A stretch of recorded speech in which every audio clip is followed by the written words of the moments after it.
Welcome to the show, Mr. Noad Lahat. Did I pronounce that correctly? Yeah. Did I? How bad? No, pretty good. Pretty good? Yeah. All right, cool, man. It's a pleasure to have you on. I appreciate the hospitality. Thank you. We're here live in an undisclosed location, relocated from San Jose, California, out here to sunny Sin City, Las Vegas, Nevada, man. How are you liking it out here so far? I love it here so far. Pretty cool. Nice. How long have you been in the area? Almost a year. Right on. So, for people out there that don't know, Neo or Noad is a longtime veteran of the American Kickboxing Academy in San Jose, California, which is a legendary academy to fight fans around the world, to fighters around the world.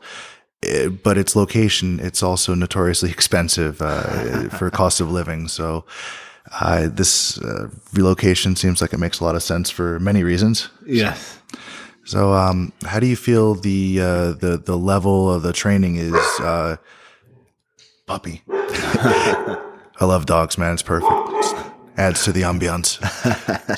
So how do you feel the level of like training partners coming from San Jose to Las Vegas? Do you feel like it's about the same, a bigger variety, or? Well, it's a little different. It's different in many ways. First of all, here I'm training out of a few gyms. In San Jose, there's only one gym, AKA. And the level is good. There's a lot of people in and out. In San Jose, you have the hardcores are always there pushing each other. And it's not like team-like here. In San Jose, in AKA, it's a family. So that's a little different. Oh, for sure. This is like very famous thing that I think a lot of people are aware of out there that have followed MMA, especially. It's kind of hard to be a diehard MMA fan if you aren't familiar with sort of the inner workings with AKA, even from across the world or across the country. Like it's like a brotherhood. The guys don't fight each other. Yeah. Ever. I mean, you have DC move weight division successfly, right? Yeah. It's a perfect example, right? And then when Koscheck and Fitch for a long time. Yeah, the welterweights. I mean, the UFC, the top 10. And Mike Swick, John Fitch, yeah. Koscheck. I mean, they ran the welterweight division. Yeah. I mean, it was GSP and then AKA. Yeah, they refused to fight each other. Which, I mean, there was some pressure. I mean, there was obvious pressure from Dana. I mean, they talked about it on TV, so I figure if they make it on TV. Oh, yeah. So, and now you were with the UFC for a couple years, and now you're fighting out of Bellator. Yes. So you're coming off of a win via first-round submission a few months back. Yeah. And your next fight, is it already announced to the public? Is it? Yeah, already announced. All right. I'm going to fight March 31st in Chicago. Oh, nice. Yeah. Those are a very passionate crowd out there, right? Oh, and my first time there. Oh, you haven't been to Chicago before? Never. Okay, March. It should be pretty good weather. Oh, okay, that's cool. When it's cold, it's a different kind of cold. It's almost like a dry, like it almost burns kind of cold. Oh, okay. But that's very cool. There's my whole adult life, I only traveled to places, either training or fighting. Oh, nice. Never crossed in Chicago, so you fought in San Jose, yeah? I fight in San Jose. Yeah. Very nice. Yeah, I mean, having Bellator, I mean, when we had Strikeforce for a long, we were like blessed to have Strikeforce for as long as we did. And then when it went away, it was very disappointing. And then now that Bellator is ran, by Scott Coker and with Viacom, it's very cool to have that, the presence in the Bay Area again. Yeah, I almost fought on that card in San Jose. I was injured. That's why I didn't jump on it. It's very different. I don't see this in the UFC. They do post-limb fights as well. Yeah. Which almost like every other fight is AKA affiliated or like Checkmat affiliated fighter. It's I think like Leandro winds up like burning more calories than some of the fighters walking back and forth to the cage. Yeah. So very cool. So how has your experience been so far with Bellator? Like, how would you compare the experience to the UFC in terms of just working for one promotion versus the other? It's funny you mentioned that. I just spoke with one of the coaches at Extreme Couture, Ray Safe, for today, and I told him that obviously as a fighter, it was my dream to get to the UFC. Sure. But when I got there, I was miserable. I wanted to quit fighting when I was there. Oh. Yeah, I didn't like the treatment I got, and in Bellator, I love it. They're awesome. They treat the fighters differently, and I really like working with them. Do you feel like the company is the right size? I mean, or maybe the Viacom backing, like this maybe has something to do with it? I think it's the right mindset. They treat fighters with the respect they deserve, and not as like a circus clown. You here to run the show, make us money, and Yeah, I can definitely appreciate that. I can tell there's a certain like reverence or respect for the fighters given to Bellator. And I'm not necessarily saying that UFC doesn't do this because I don't know. I don't see the inner workings, but I do see some very specific things that give me sort of hope with Bellator. One is the treatment of the. You'll never hear a fighter talk bad about Bellator. I haven't, and the fact that they have these kind of brand ambassadors. They have Hoist Gracie, and some of the other legends that are Fedor too. Fedor, absolutely. I think Frank Shamrock does some things with them as well. It's just cool to see that the guys that bled very early on when there was not much money and it was a very taboo thing to do. It wasn't like now MMA is like very fashionable, you know.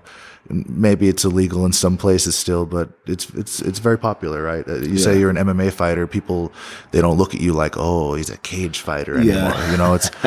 I mean, a great example was you were honored here by the was it the Jewish Society of Nevada? Oh, the Jewish Federation. Jewish Federation. How was this? How was this experience for you? Oh, it was pretty awesome. They had a meet and greet evening and help with donation and stuff. So I was happy to do my part. You know, I came in and spoke to the people and got introduced to them, and it was really nice. That's very cool. It's a very prominent organization, so to be taken and given this sort of honor, distinction, you know, as a mixed martial artist, but as a person, right? This is amazing. Yeah, it was pretty cool. It's definitely not like the same like '90s cage fighting type vibe of to be received like this in such a way. Yeah, you get the treat that we deserve now as an athlete, and not as gladiators or whatever they try to sell that at the beginning. I don't want to say, you know, this type of fans or this type of culture, one is better than the other, but I know everybody watch fighting.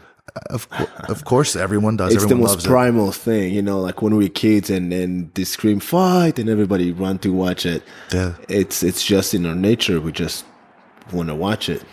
Absolutely. I know the Japanese fans, they seem like they have a different type of like reverence or respect for the fighters. Or different culture. It is. You don't hear the booing. You hear people. Worst one of Brazilians. Oh. By far. Oh, yeah. Vai morrer, vai morrer. Vai morrer, yeah. Basically telling the fighter, the fighter to go and die. You're going to die. Yeah, you're going to die. Oh, man. Go or die. booing, you know, the fighters that win with nothing dirty, no boring, knocking out the local guy, get booed. And yeah, it's just bad. Yeah. And they're very passionate. Oh, for sure. For sure. I think Brazilians. Different culture than Japanese. Oh, in Japan, you'll see a transition from full guard to, you know, half guard, and there'll be a quiet clapping, you know. Yeah. And they're like old days of pride when 90,000 people sit quiet. Yeah. No word. And then all of a sudden something happened and the whole crowd goes, it's amazing just seeing the difference there. But they take a few, anything related to combat, they take differently. They have a different level of like admiration. Even the pro wrestling there, to them, it's like a thing, you know, it's like almost real or sumo. Like they have the same type of like honor. Oh, they get a lot of honor as the sumo, whatever they are. Oh, they're wrestlers. Yeah, even the WWE type stuff. In Japan, it's huge. They fill Saitama Super Arena. The same thing. Oh yeah, they had a few good fighters coming out. Yeah. From you had Sakuraba, was a pro wrestler before, killing all the Gracies. Yeah, he does it now and then. I think Daniel Gracie and one of the brothers, they're doing like tag team wrestling. Oh, okay. But they do like, it looks like jiu-jitsu or MMA, but it's not real. So they'll do the moves, but they're In not. Japan? Yeah. But Oh, okay. They're not really doing the arm bar. You look at it, you're like, come on. But no, they'll go against a normal wrestling tag team, and they'll be, sometimes wearing the gi, and they'll do their jiu-jitsu style pro wrestling fake. I don't like, people get upset when you say fake because there's big fans of this thing, but it's Fake. It's not real. It's not real. I mean, I know nothing about it. The only thing I know it's Sakuraba. Josh Barnett is actively doing it now. Oh yeah. Josh Barnett was doing. No, he's now. He showed up on. There's one of them that's on the TV Guide channel. Easy money. And he went against the guy from Bellator, Bobby Lashley. Oh, okay. So there was like these two giant guys, and they made it look like kind of like a slow fake MMA fight. So they were like, I don't get it. The fans love it. It's to them, it's like soap opera, I still don't get it. It's the way they describe it is it started real. And then the idea was they wanted to be able to have their champion fight or compete more than just like once every 6 or 8 months. So they would protect them by having the organized finish. And that developed into the soap opera you have now. Oh, okay. But it was originally like it's easier to talk shit when you know you don't have to back it up. No, that's fine. Yeah, because they're all in the same locker room. Yeah. They're all, it's easy. But you see the guys now, and the Conor McGregor is like basically copying that. Yeah, that's what Muhammad Ali did to begin with. That's where he started talking trash. He was looking at the wrestlers at the time, and that makes sense. And he got the crowd they hated him before they loved him. Yeah, you would. Even if they don't like him, they will pay to see the other guy beat that guy up. So just like Mayweather did. He's good at it. A career out of it. A very successful career. Koscheck made a career out of it. Everybody hated him. Everybody was watching his fight. Oh, absolutely. He showed up and he made sure to stand out. He was loud. He fought loud, and he always had the blonde hair. Yeah, the bleach hair. Yeah, he was ready, man. He was perfect as like the villain. And I think after that first few episodes of Ultimate Fighter with him and Bobby Southworth and Chris Lieben and people, he was smart. Yeah, who would Chael Sonnen came after that. Yeah, then Chael Sonnen, and then Connor, and then it looks like Bisping. Oh yeah, I think Bisping is just douche, for real. I've never met him. Just what I see on TV and what I've seen and how he talks and the things he says and the attitude. I just I never really got into him. I just wasn't really a big fan. And I know he's a champion now. It's cool. I mean, he still lost to Dan Henderson.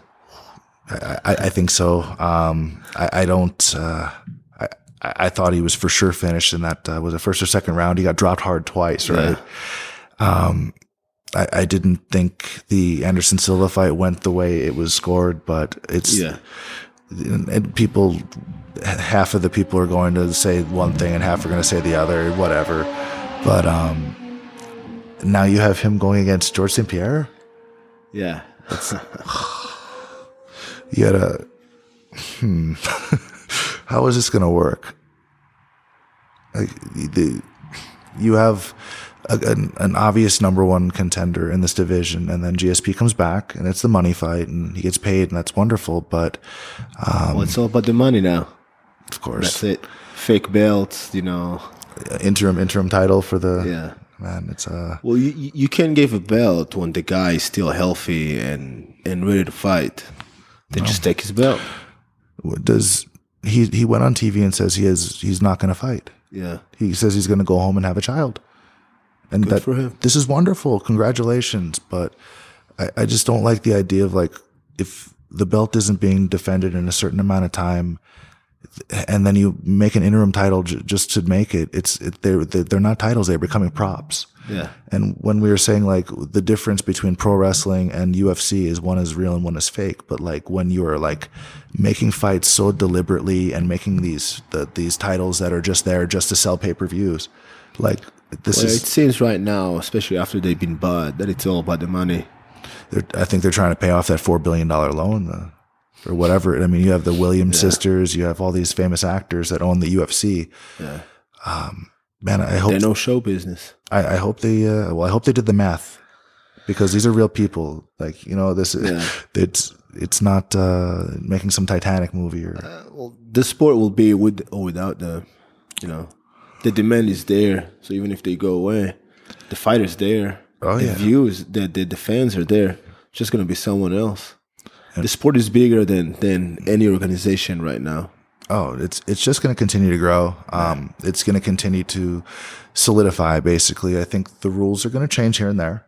I think Bellator, you guys are already advanced in one very smart way: the glove. Not you. I'm not. I'm just a fighter. As a fighter for Bellator, Yeah.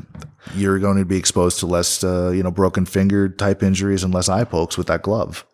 Actually, I like their gloves. The worst glove I ever wear was the UFC gloves, because the way they build, they force they force your finger straight, they force your hand straight. So when you rest, because it's pulled back, so it's almost force you to stay with your fingers straight. But the Bellator, the way they build, they give a little curve. Yep. So when you rest, you actually rest like that and not here. So if you're trying to parry, your finger's not sticking out. And I just think it's better. Because UFC bought Pride and bought Strikeforce. So they have their other gloves. Strikeforce gloves was the best gloves I ever had. Really? I still have their pairs. Yeah, hands down, best gloves ever. I don't know why they're not using those. So were they pretty similar to the Bellator glove, or how was the design different? A little different. Just really comfortable. Yeah, you see the rule change this the beginning of 2017, where you can no longer extend your hand outward towards the head of the opponent, right? This is like to avoid the eye pokes. Yeah. But with the Bellator glove, you're not going to poke their eye regardless because of the curve at the end. I don't know, because you still like. Especially Muay Thai fighters, I like to post on the face when I kick. So with the big gloves, it doesn't matter. I can post on your face. It's a Muay Thai technique, but you can't post on the face with the fingers. So there's a lot of stuff like that you can still get poked in the eye. They had something like in, I think, over 2015 or 2016, they compared UFC to Bellator eye poke injuries and broken fingers. And it was 1 in every 10 events or something. I got poked in the eye in my last fight with UFC. I couldn't see nothing for like a week and a half. Luckily for me, the doctor walked into the cage and he asked me how many fingers I have, and I'm 2. How many? 3. But he never told me to cover my other eye. So I can't see out of my left eye because I got poked. But wow, yeah. Man, that has to really mess with you. It was something like every single event, there was at least 1 eye or finger injury in the UFC over the course of 1 year. Yeah, well, and fingers, it's, whatever, but eyes, you can't repair your eye. No, the glove's just there to prevent you from breaking your hand so you can throw harder. Yeah. But yeah, once you lose an eye, man, how does that affect just range? And did you have to close one eye to fight? My eye was shut down the whole fight. Oh my God. Yeah, that's why I couldn't see nothing coming out of the left side. Man, that's gotta suck. Yeah, it's gotta mess with your balance. Has to mess with everything. Well, it's a decision you have to take in the fight. Do I keep going, or do I stop? But you stop. It's when you get to those levels, it's like, oh, if I don't win, I bring only 50% of the money home. I can't stop. Oh, exactly. You have to go for it. Yeah. Well, you're already in there, so it's like, man. So besides eyes, what would you say is this the worst injury you've had, like in the cage itself? Oh, in the cage? Yeah, I never really got hurt in the cage. You don't really know until after you get out. Everything's still no, everything hurt. I usually I kick a lot, so like I don't count like broken feet or stuff like that. That's, stuff that coming. I always, after a fight, I need to be carried. Like a few hours after the fight, I can't walk. Especially if there's a flight involved. Oof. Then my feet get swollen because I kick. So you catch elbows, you catch knees, you catch everything. And I don't feel it in a fight, so I just swing. And so those always hurt. Like I know after a fight, the next week, I can't walk. I walk funny. Man. Yeah. So do they not allow IV after the fights anymore at all? Or is this just UFC? Oh, no. After the fight, you can. So after? Yeah, but what?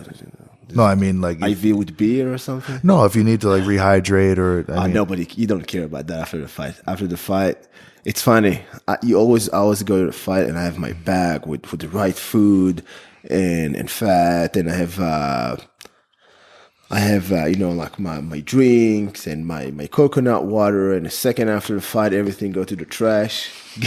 Give me ice cream, pizza, and beer. That's it for that night. So that's and a few days after. So your perfect meal post fight is do you have any what type of pizza? What's your if you could go to one pizza post fight, what would it be? Oh, well, now it's Chicago. Everybody talking about the pizza in Chicago, so I'm gonna have to try that. It's different. It's very different. Yeah. People always say like, oh, do you like New York or Chicago pizza better? I've been in New York. I like their pizza. I love it. To me, it's a different food, so I don't like to compare one versus the other. One is more like it's that different. To me, it's like a quiche. Oh, thank you. Versus like the thin crust style New York pizza or New Jersey or anything like that. I feel to me, Chicago pizza and New York pizza are different foods. Oh, okay. I like the New York pizza. Yeah, I that's what I prefer, but I think of them as different foods. There is good Chicago pizza. I like it, but I don't consider them the same food. So, okay. Because if you were to have one then the other and try to pass it off as the same thing, you're like, come on. To me, it's like saying a hamburger and a hot dog is the same. They're not.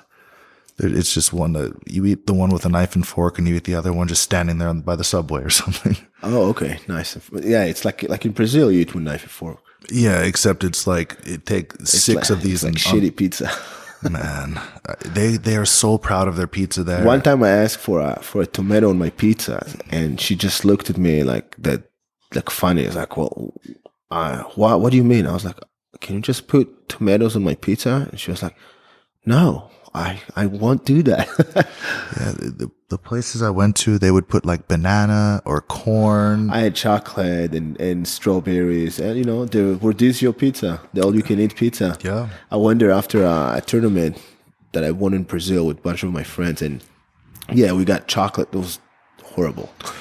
Yeah, the one I got had I think potatoes and corn on it, and it wasn't my thing, and I wanted just the very basic, margarita, I guess is the kind of pizza you have to ask for there, and they brought it, and it was nothing like what I expected, and they brought me a knife and fork, and I didn't. Yeah, because you can't hold it; it's like it falls. Yeah, it's different.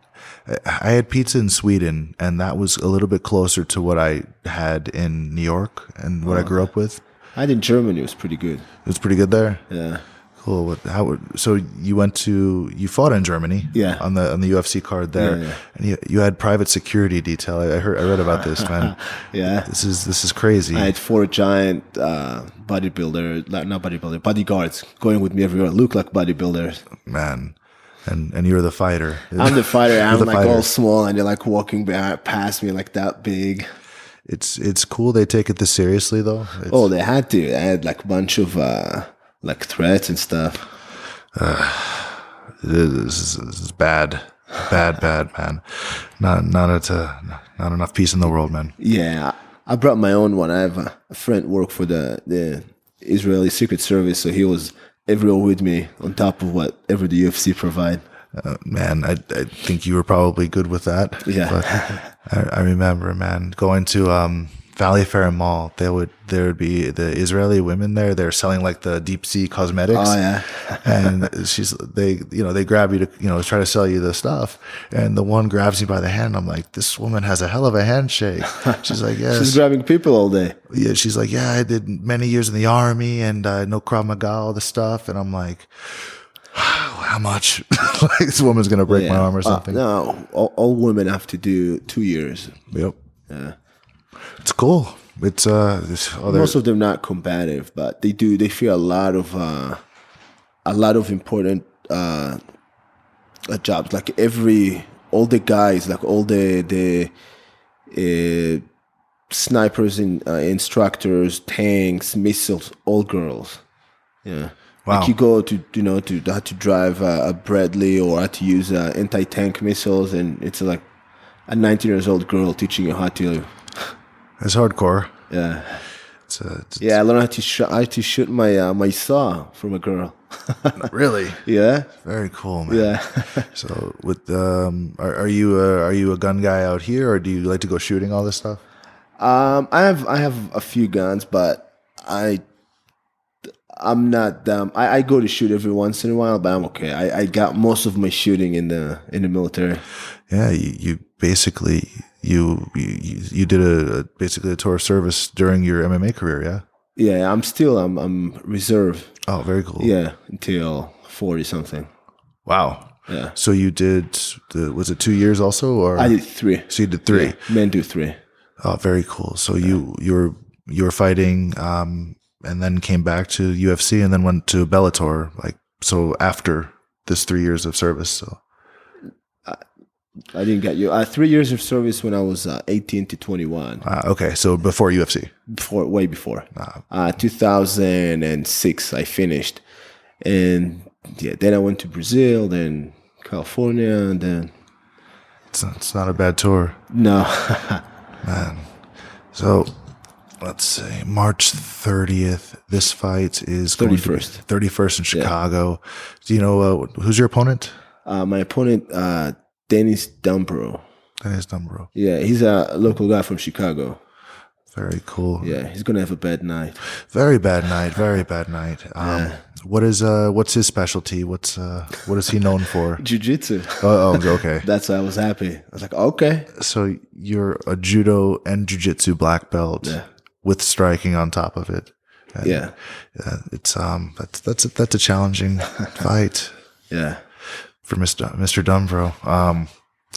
Man, let's see how much time we got.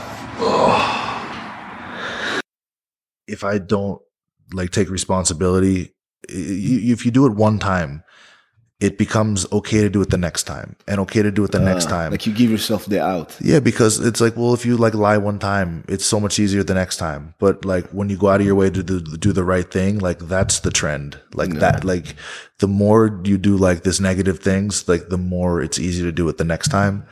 And I just I didn't really like it going that way. It's it was just a stupid match, and then people are like, oh, you tap, but yeah, but if I would have won, I would have 2 gold medals, and if that wasn't enough, it wasn't enough, and you can't come there out of shape and just say I'm gonna go and do this, because what I learned is if he was working hard for it, he was in shape. Ready. Yeah, it's because it's not fair to anybody else. Because first of all, these if you sign up right before the tournament, and then you go, and then if you win, you can say yeah, I barely trained for it, and it's not fair to the other athletes. Yeah. And if you lose, it's oh, I barely trained for it. It's all, you already gave yourself a built-in to lose, and it's this is so wrong. I didn't do it deliberate. It is. It's you're giving yourself it's almost like a cheating thing. Yeah. There should be a repercussion for losing. Because people can't deal with the pressure of competing because it's hard. So. Yeah, I lost because that and that, not because I lost. It's not me. It's other stuff. And today with the internet, everybody just go. It's funny. I always see this especially Instagram, such and such BJJ or Jiu-Jitsu, and they're like, oh, you're just a blue belt, but your name is Jiu-Jitsu. Yeah. And they give themselves already the out. No, it's not me. I didn't lose. It was the ref that screwed me. It was the guy that was cheating. No, dude, you lost. You can lose. It's happened. And as long as it happened in tournament and nobody got hurt, and then it's just jiu-jitsu. So I've taken like the referee course because you have to for IBJJF. And once you take this course and you're going to look back at matches you've had at tournaments over the years, you're going to be like, damn it. Because there's going to be so many different occasions where it's like, oh, the rule is this and this happened. The rule is this, but who gives a shit? I know. I used to compete in Brazil a lot. And over there, it's like every 2 weeks a tournament, especially in Rio. So I used to compete, and I knew that always the ref will be against me because you're gringo, competing against Brazilians, and they don't like it. So I knew that every point have to be like, there's no question about it. There have to be a submission at the end. It's like you go in a fight. Like you fight the ref and you fight your opponent. Yep. And I didn't care. I didn't mind that. It's this is what fighting and I lost a bunch of times. I won a bunch of times, but it's part of the fun. If the low's not lows, then the high's not high. Oh, for sure. Like there's certain things that are supposed to hurt. It's supposed to feel bad because otherwise, like, what is the incentive to like get it? Yeah. To like put yourself out there and to have this heal and to have the feeling at the other side, like. You fall a few times, but it makes when you finally get back up and make it like that much better. Yeah. And I feel with a lot of people that don't compete ever, they're depriving themselves of this character building. Yeah, you make me want to go for a run or something. You know what I mean? I just feel like you don't. Yeah, you never test yourself, then you never get. You don't put the hard work, and you never get the high of after. It's a drug that it's hard to explain.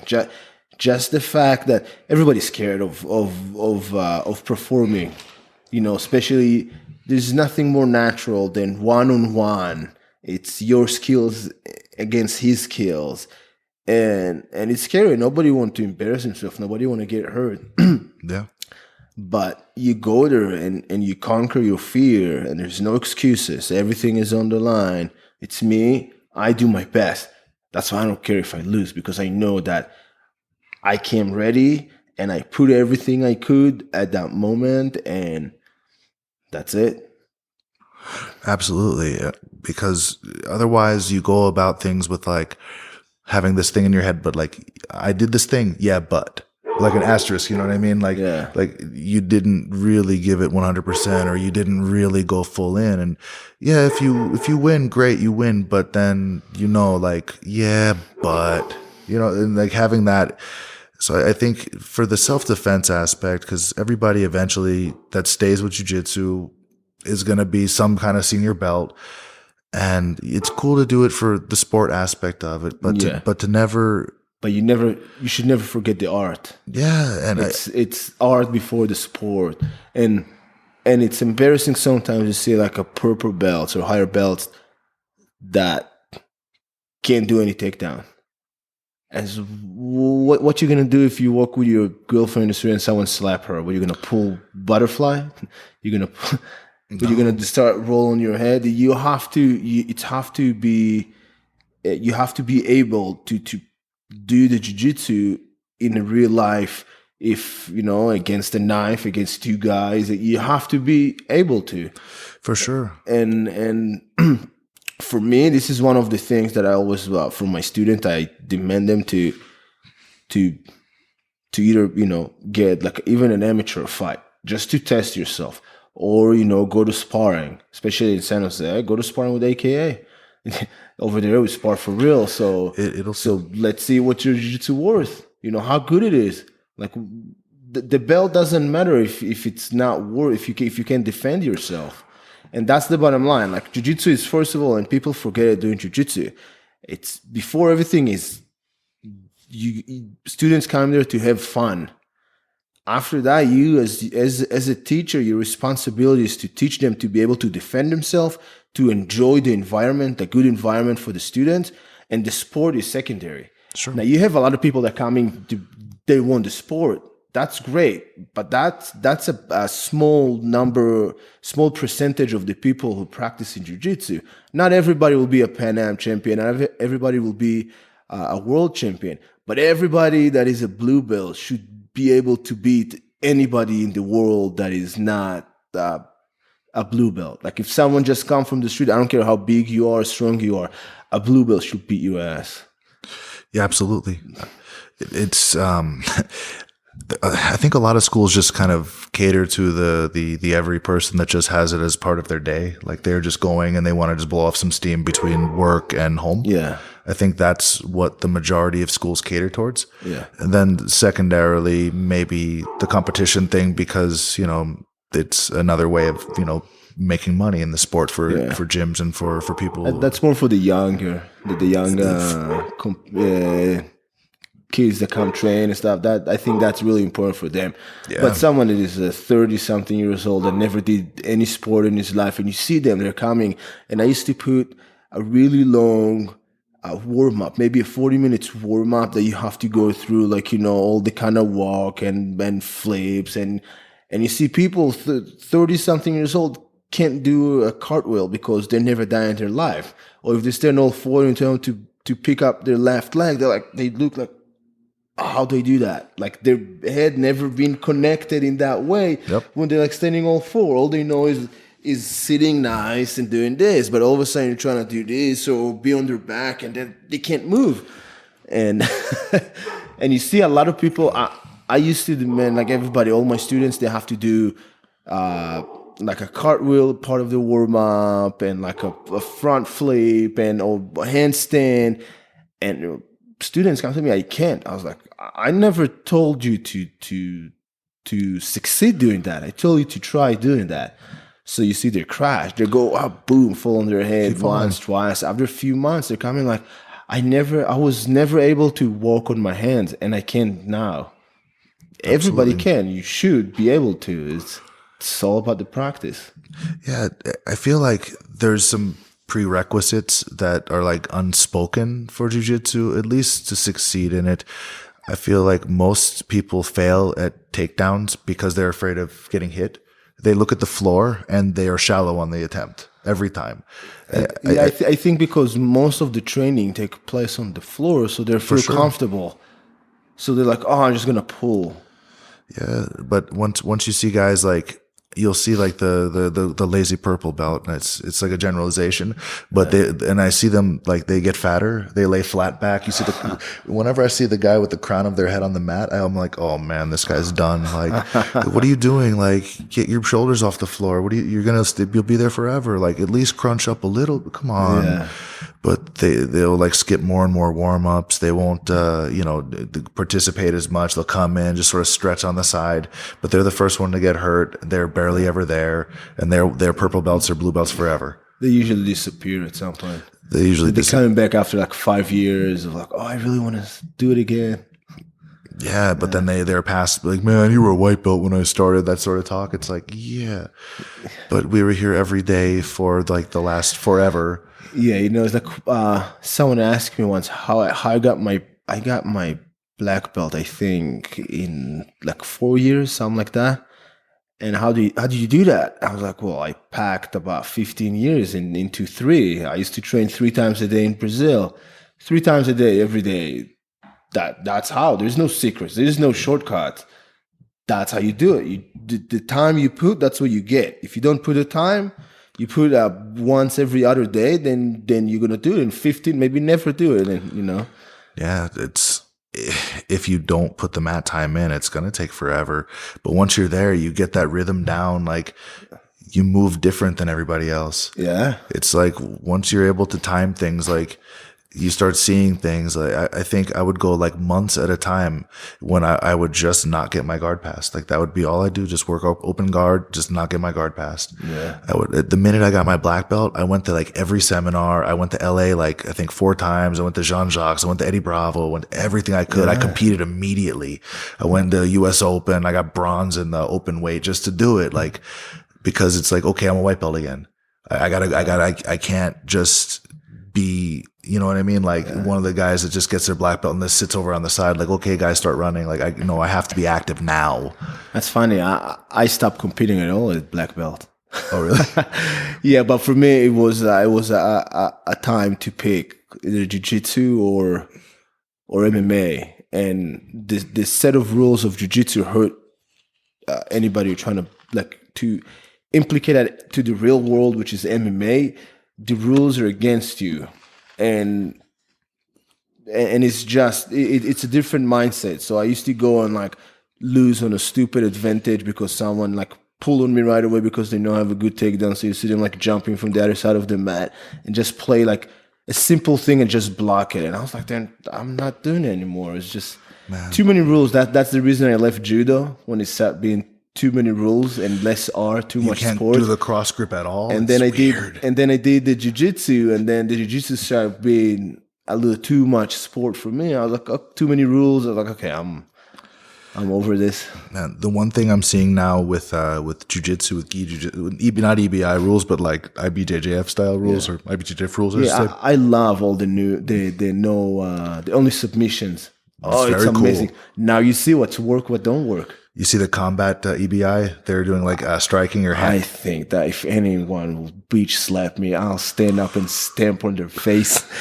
I saw a clip on that. If someone will slap me like that, oh man, I'm running to the crowd, bringing a chair. Man, I can imagine, like, if you could really like use a palm. Can you use palm strikes, or is it just slapping? I think it's like palm strikes. You get somebody pretty good with a palm strike too. Oh yeah, you can knock people out. Yeah, and then your hand's not gonna break. It's beautiful.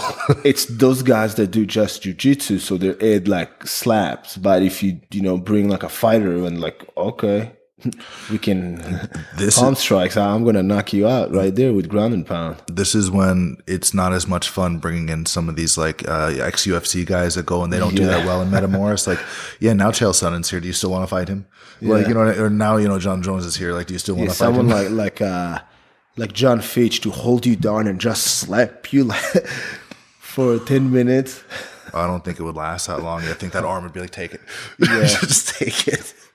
Yeah, it's like someone like that can just like hold you down and do this to you nonstop. Just demoralizing, man.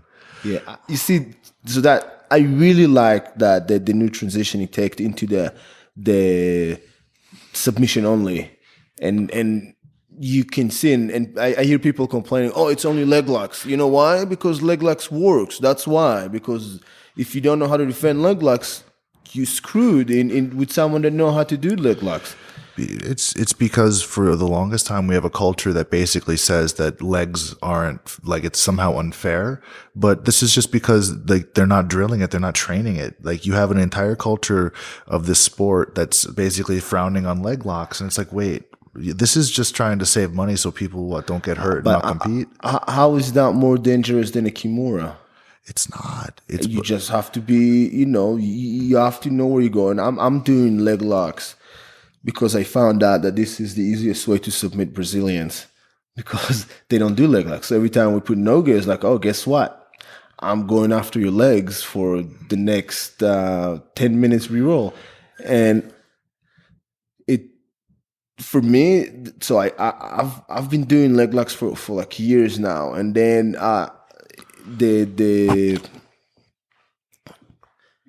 and then adjust the leg locks to the MMA, like how to not lose the top, because the top is the important in MMA. You don't want to.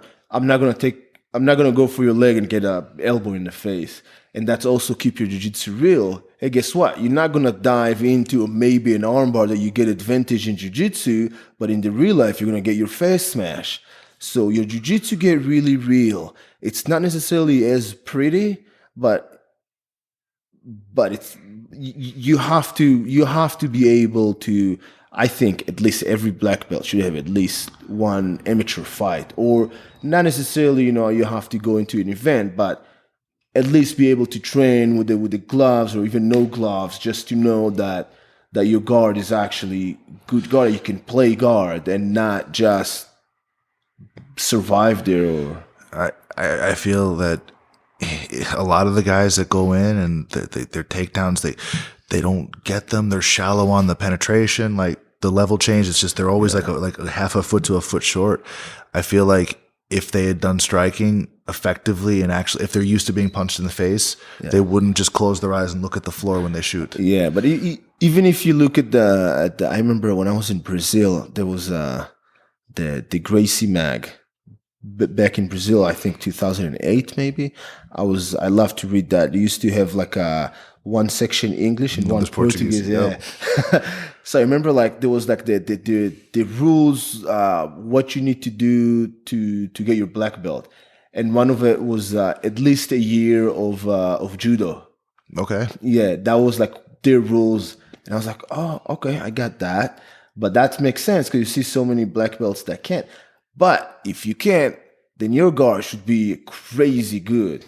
You know, like you see Damian Maya go and pull guard and destroy people. And if Damian Maya pull guard on you, you're running. You don't want to be there. Yeah. Like my coach Ricardo Vieira, also, he can wrestle, but if I saw him, he just grab a hand, see to the butterfly, and you better run away because he'll sweep you so fast. So that is the if you don't have the takedown, you have to have a killer guard or at least guard to a single to get up or something.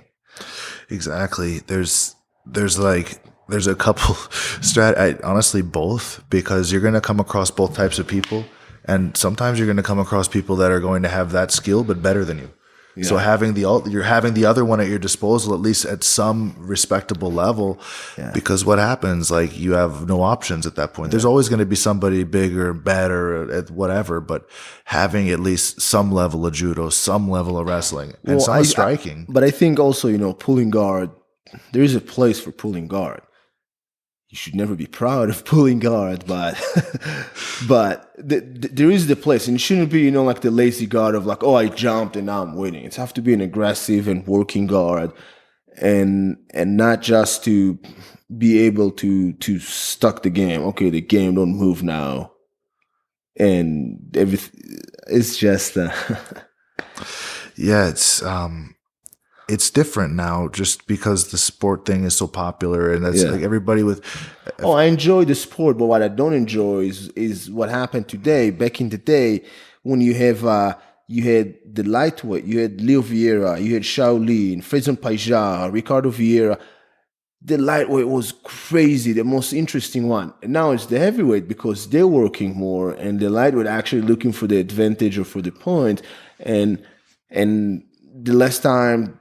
The last Worlds or the one before, I was there watching, and I was like, okay, I'm going home. This is just boring. Like you see a 10-minute match, and with an advantage, with 2 points for a sweep or something like that, and and then you see Buchecha, and then it goes. Yeah, you see those guys, and the jiu-jitsu just transfer to heavyweights now.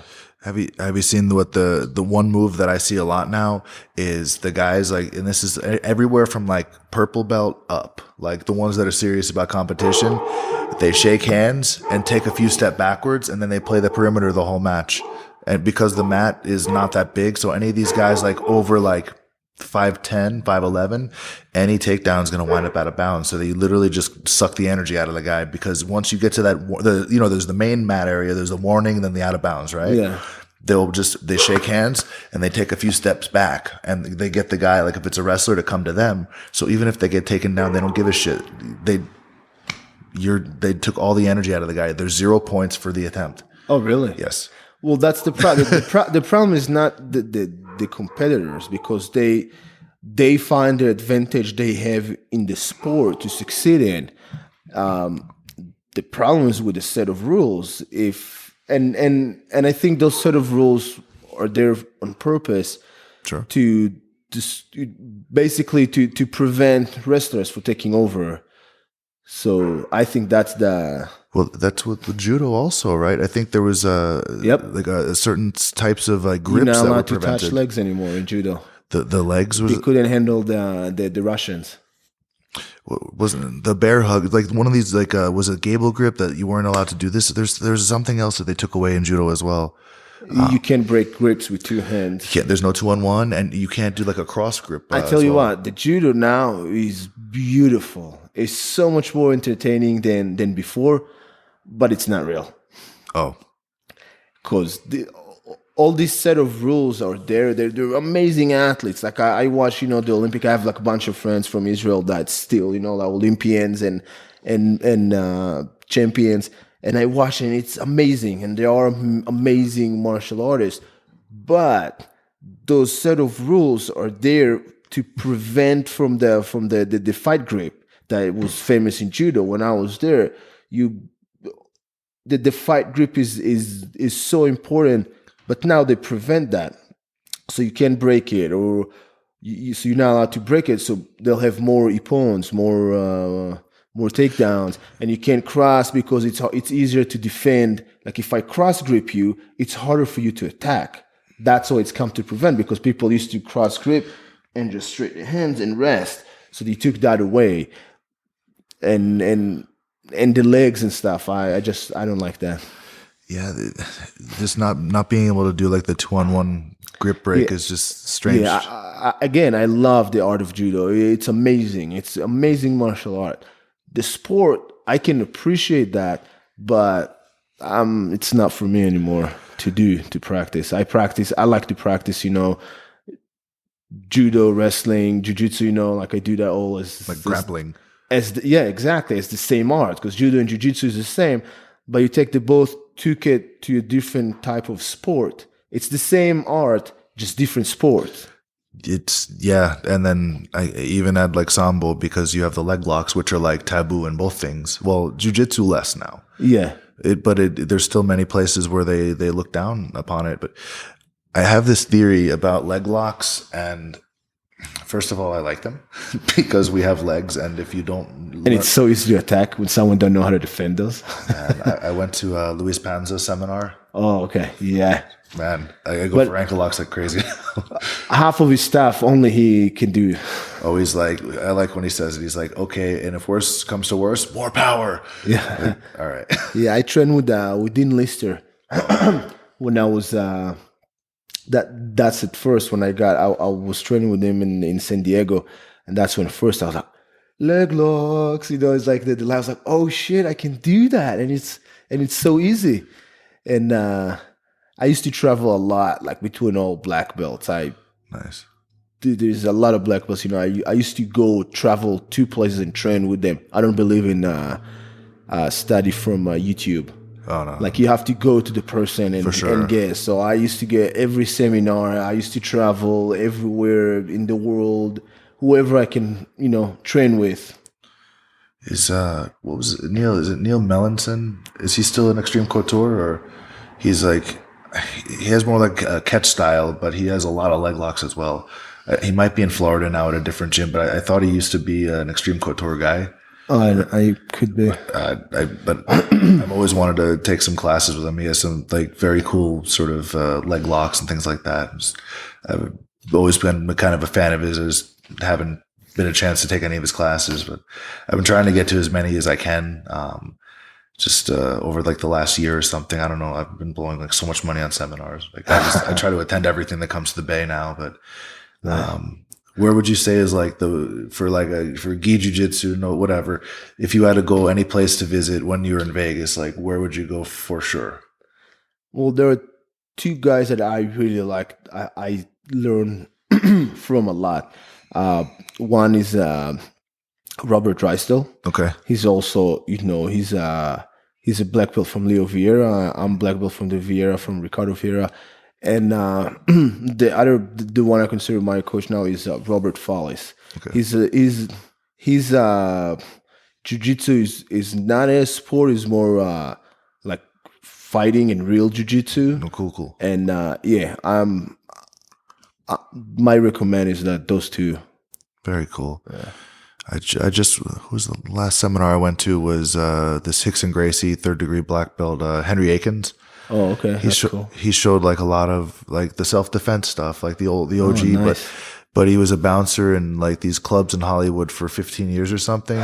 So when he's talking about the stuff, he's like, look, they say to break the grip like this, but you're going to get punched in the face. So like, he's like, you want to put your elbow up to make sure. Oh, that's cool. When you go 2-on-1 on something, if you just do this and go up, if it's a wrestler, you're going to get double legged. Yeah. Or if you do this and you're sitting here messing with the grip, you're going to get punched in the face. Cause if they're one hand gripping you, they're not going to be trying to ippon you. They're going to punch you in the face. Like that's real life. So he's like, he basically gets the grip here and then he breaks it like this. or like he goes for like the standing arm lock or the wrist lock, but there's always like, he's always considering like, where is my face? Like, what is my distance to this person? Like, it was very, like old school Gracie self-defense, but like plus, like adding in like, you don't want to get punched in the face. Like this is, and he showed some standing wrist locks and standing submissions.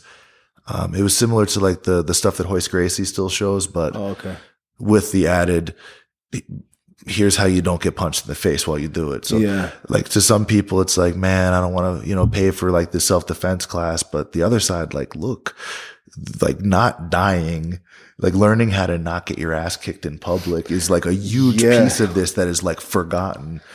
People want, I think, Kennedy said that you want to, Team Kennedy, you want to train, to be, the hardest man to kill. Because at some point, somebody is going to come to you, and like somebody important in your life is going to say like, hey, how do I defend myself? And as a black belt, it's like, you want to be able to say like, here's how you deal with this situation. Here's like, and you can, drill it and teach it, not just here's the berimbolo, like, you know what I mean? Because I think a lot of people feel compelled to like entertain their students because YouTube is this big thing. Oh, so show like the crazy stuff, or just to. I usually do that in the seminar. I keep like at least one crazy technique, to the end. Like here's something fun. Maybe it's not the highest percentage move, but I feel like just fundamental. This works. Here's how to cover your ass. Like this is why here's this drill, and here's and jiu-jitsu doesn't have to be all about that. But you have to, especially when you get your higher belt, you have to be able to take it to where it's from or what it is. And if you consider yourself as a martial artist, you have to be able to fight or to use that, whatever you do, pass of just burning calories and having fun. Well, you don't have to, but... You should. It's one of those things. Yeah, but I have a hard time appreciating someone that can defend himself. No, exactly. It's not getting your ass kicked is important, and not everybody is going to win every fight. But like, could you defend your family? Like, because honestly, like that's the job. I mean, like as a man or whatever. As a mom, can you protect the people that look to you for protection? And this is like the field of study that we picked to do this. Yeah. So hopefully, then. No, but the thing is, I'm pretty sure every black belt that go compete in the world will destroy 99% of the human population. The problem is when all those guys got a strong background, and all of a sudden you see blue belt trying to copy them, but they basically making a huge jump from like, there's no base. They jump straight to the cool stuff. And they succeed sometimes with the blue belts because I saw it in tournaments.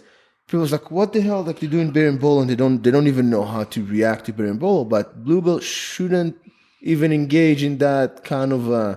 It's like, it's almost like the kickboxing or always the person who started with the kickbox. The first kick they want to learn, the first move, it's always the spinning one. A spinning face, a spinning back kick, something. They always like jump, but you have to develop a crazy guard and a crazy guard pass and then a half guard and all that. And I don't think that as a blue belt, you develop all that to jump to the 100% sports style. Yeah, it's for like the white and blue belt. It's like, look, hit your single leg, pass the guard, and hit your kimura, take your medal, and go home. Like, stop the other shit. just do this, please. But it's it's hard because I think a lot of places don't have like maybe the curriculum or like the continuity from like one teacher to the next one. Like you see it also a lot of teachers that are still competing themselves, so their students picking up on their style of whatever it is. But a lot of the style you see, especially in the lower belts today, it's not really fighting or it's more sport. And you see a lot of like those students picking up on that style. In my opinion, that as a base, it's just wrong. Because you're gonna have to get that base at some point. And if you don't have that strong base, at that blue belt, when you already jump to something too advanced, you're gonna have a big hole in your game. Yeah, it's I like to be able to like explain why. Like, here's why. This is the drill. This is why we're doing it. What I would see is like close guard drill, for example. Okay, close guard pass drill, go. And then what happens? Immediately they open their guard and try spinning upside down. I'm like, stop. Wait, guys. There's strategy here. Let me just explain some very basic thing. The guy on the bottom wants to get out and pass. The guy on, the guy on the bottom, he wants to keep the guy broken down and go for submissions and not let the guy get away. The guy on the top wants to make as much space as possible and then he wants to pass. Yeah. Get it? The guy on the top wants to be up. The guy on the bottom wants to take away the space. We're playing like space management. Like, we're dealing with managing space, and from there, leverage and grips and all this stuff. But they don't see it that way. They take it as an opportunity to just open their guard and do something fancy. Yeah, I think that you see that a lot of problems that jiu-jitsu guys have when they moving to MMA or something is that jiu-jitsu places forget that one of the main thing that you're looking for in a guard is to get up. But you don't have that in jiu-jitsu because nobody trying to get back up, because you don't get the point that way. But in MMA, when you're trying to hold, good luck trying to hold the wrestler if you never try, if you never trained for that. So you can be, I don't care what belt you are, and come a wrestler, post on your face and get up, and you're like, oh, what? Yeah. And, like all of you stuck on a single, and he's all of a sudden on top of you, smashing you, because they're missing that a whole dimension of that. The guard of one of it is that trying to get up. This when the Sunnyvale gym first opened, the way that they would teach the guard pass drill was the guy on the top is trying to pass, the guy on the bottom is trying to sweep or submit, but if he gets up, he wins also.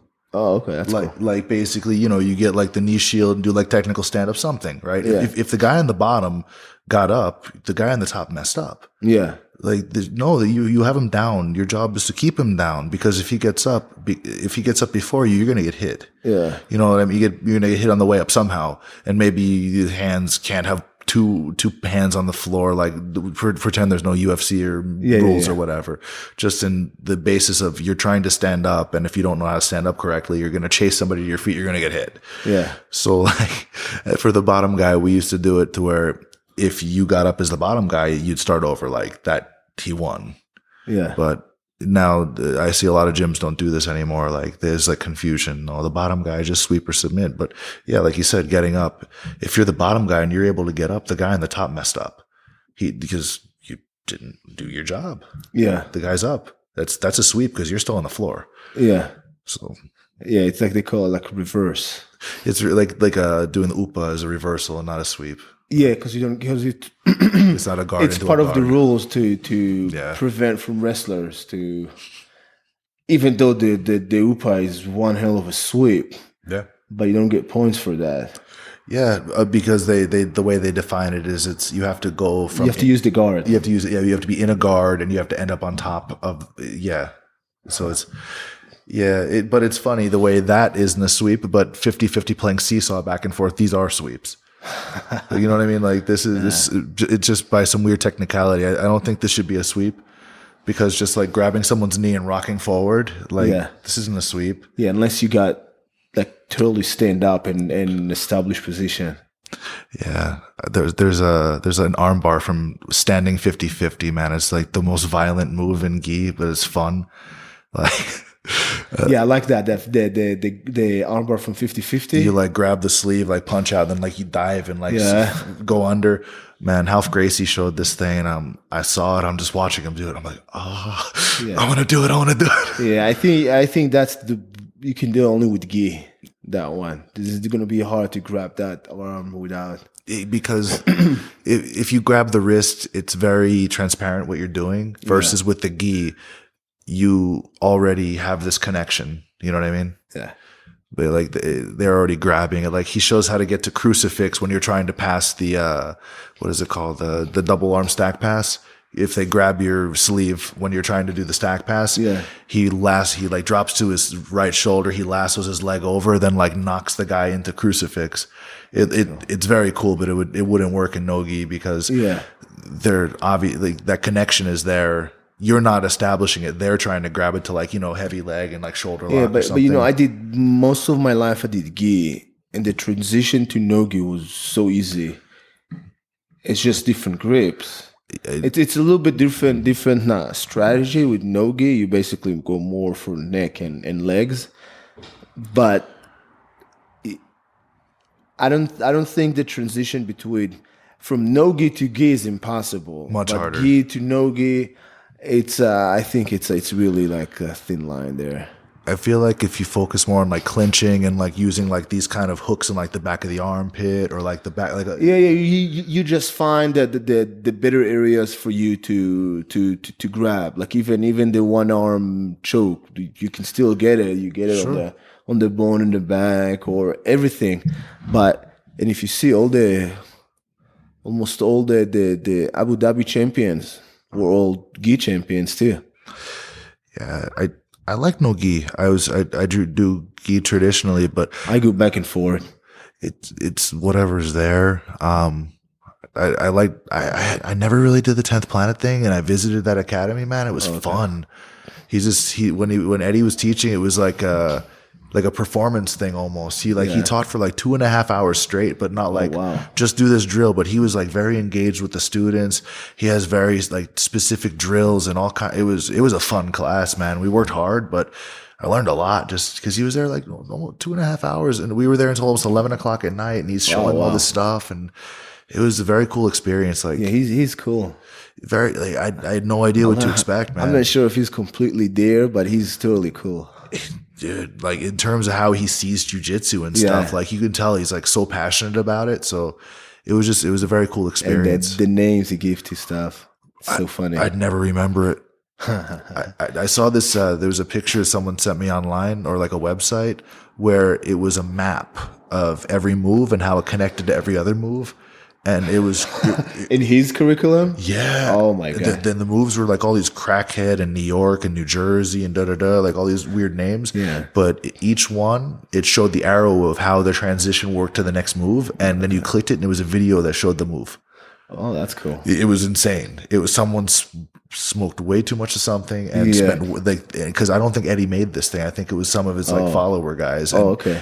When he blew the picture up, man, it was like this. It was big. Yeah, I trained with one of his black belt once, Denny Prokopis. Yeah, however you say his last name. Yeah. I trained with him. I think a couple of times. Pretty good guy. It was really fun. I also got to compete against Eddie guy in the world's no-gi. I just did the Leo Vieira game. Just keep passing the guard. If you don't go into the guard, you can't play that. I think I made like 18-0. And the guy, and I was at the point I'm holding it, I'm like, okay, I'm just going to rest here till the next match. I'm so much ahead. When I rolled there with their guys, they would go for the like half guard or whatever, and with underhook. So I would whizzer and grab that lower knee and just like really drop my shoulder onto it and sprawl. So whatever was there, it just shot it wide open. Like once you like elevate that lower knee with the whizzer in, man, like some guys tap from the shoulder pressure. Oh, okay. I guess just like that idea of like if you elevate that inside knee, like it applies to half guard as well. So I'm like, okay, these guys are gonna go half guard on me a lot. Okay, I'm gonna make them pay for it. So just sort of like anytime I can like drop shoulder pressure on somebody, I'm like, yeah, I get all excited, man. But, man, it's actually late now. You got any shout outs, sponsors, anybody you want to give a word to? Got me on the spot. No, not really. I got my fight March 31st. Gonna be televised on Spike. I always confuse those two. On Spike Nice. TV. Nice, man. Yeah. If you ever, in the place I like to go, in California, I got Checkmate headquarters in Long Beach, LA. You got Nice. Checkmate in San Jose, all over the place. Nice. Yeah. I love those guys, man. Yeah.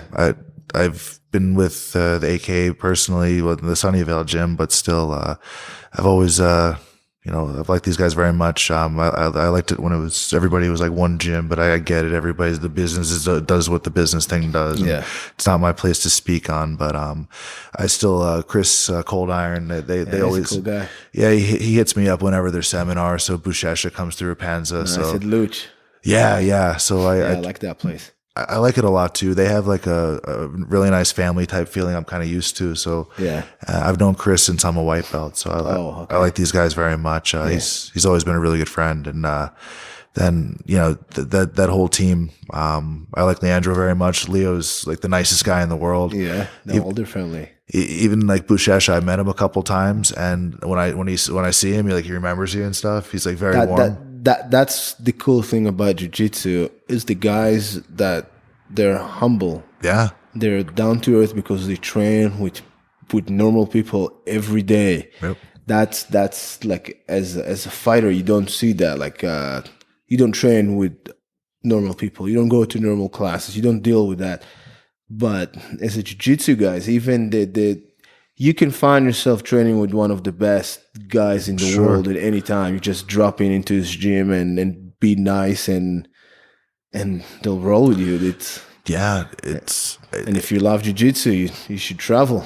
Oh, for sure, man. It's training. It's been like such a blessing in my life.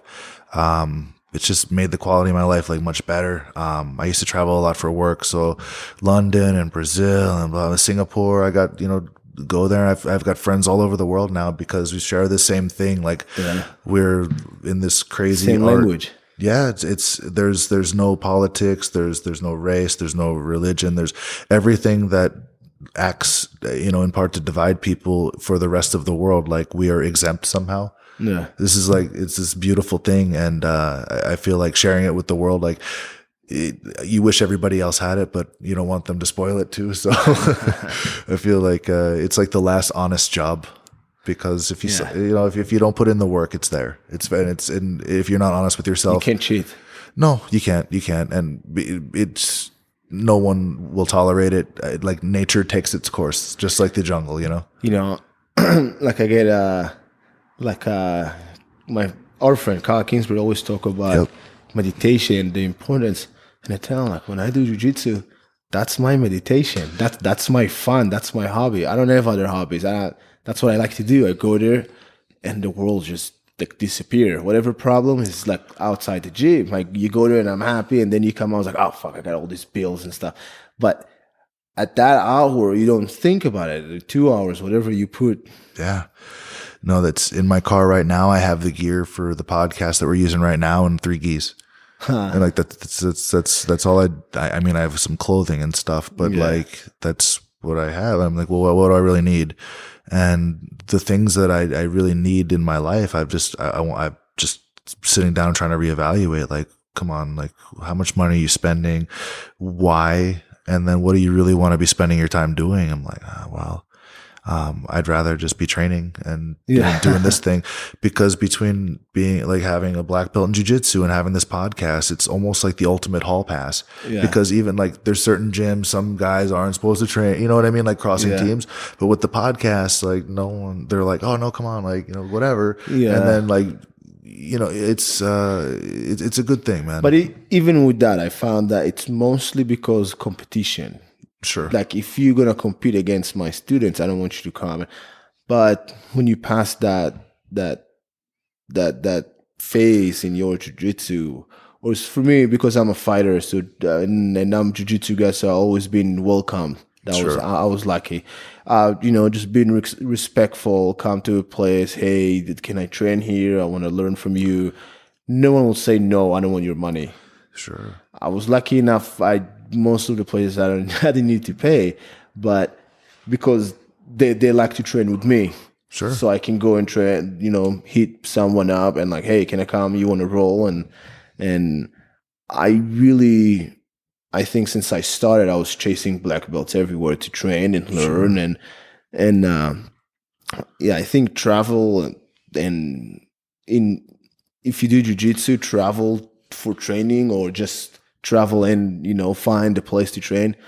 It's a lot because you see different looks on the same art. It's like, oh my god, can you really do that? Like stuff that blow your mind because every club, every city, every country, they got their own style, different style, and you have to force to deal with those styles all of a sudden. So yeah, it's pretty crazy. I remember like I was really trying to work on this kind of, like modified Geitsa Katami side control, as an example. And I know like Sanji Hibiro showed it this one way, right? Yeah. And Salo, they showed it this one way. But then Jackson Souza did a seminar a few years ago at Luch, and he showed it a little bit different way. And I was a blue belt, me and Jackson at oh man, and Yuri Simões also all nice. in Brazil. We used to train there. Oh, I've had Yuri on the show before. Yeah. So when he won like No-Gi Worlds, I interviewed him like right as he stepped off the mat. Like, oh wow, that's cool. yeah, it was cool. It was funny, man. It was he was up there and just sort of like just talking, just talking back and forth with Bushesha, and I'm up there standing with these guys, and I'm like, huh. It's like 1 or 2 years ago, I wouldn't be like, oh, I have this jiu-jitsu show and I'm like, I got my black belt. Like things change fast, man. It's like, okay, this is what I want to be doing. I like the mat culture. This is where I want to be. So I'm going to just keep going, keep training and keep competing. Why not, man? I mean, the part that sucks at my weight, like there's not like you go to a tournament, there's like not many people. Yeah. So you wind up like, all right, well, I'm either going to cut to heavyweight. Well, yeah, when I was, I think, a purple belt or something, you go to a tournament, IBJJF, you go to the Pan Am Worlds, and there's 7 days of competition. And you get to do like 7 matches same day for a medal. For super heavyweight or heavyweight, there's 15 guys signed up in adult or master. Oh, okay. That's at those weights. There's not that many black belts. There just isn't. And then if you do US, not many people. There's not though. And if you do US Open, usually it'll be me and another guy, or just me, and then I just wait for Absolute, and then I'm like one of the biggest guys at Absolute. So it's like. Yeah. So I'm looking at now, like, should I just try to cut to a lower division or see what I can do? But I'm to the point now where actually like I like being on the mat. I like competing. For whatever reason, I get there at black belt and I just look around at the crowd. I'm like, all right, let's do this. This is cool. Yeah. And awesome. Previously I was just like, I don't know. And then at black belt, all of a sudden I'm like, no, this is cool. Let's do this. Like, I'm able to like, there's no tunnel vision. There's no nerves. I'm just like, I'm having fun. I can get loose a little bit and I can think. And I think it's important everybody, because not everybody like to compete, but I think it's important to find like their way to enjoy that part, and I believe that comes first, and then seminars. That's the best way for you to get better by competing.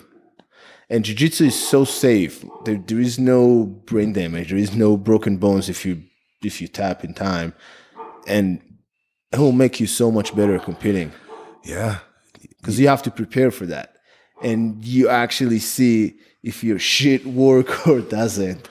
Yeah, like every time, no matter what happens, that Monday, the following Monday, you have very specific guide, like a guide in your head, like exactly what you need to do.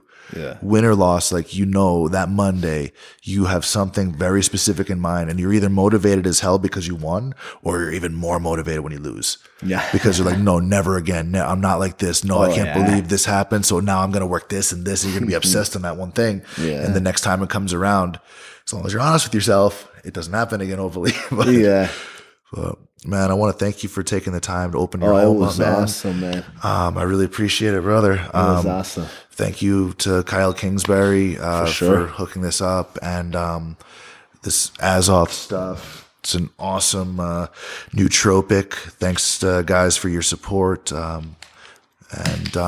Yeah, look at that. There's only good stuff in there. It is, man. It's a nootropic.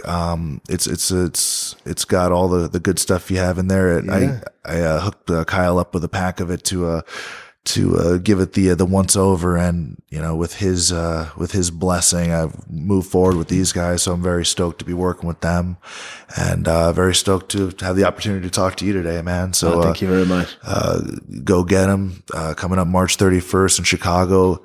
Make sure and check out Bellator. Neo's gonna kill it. Thank you. Thanks very much, brother.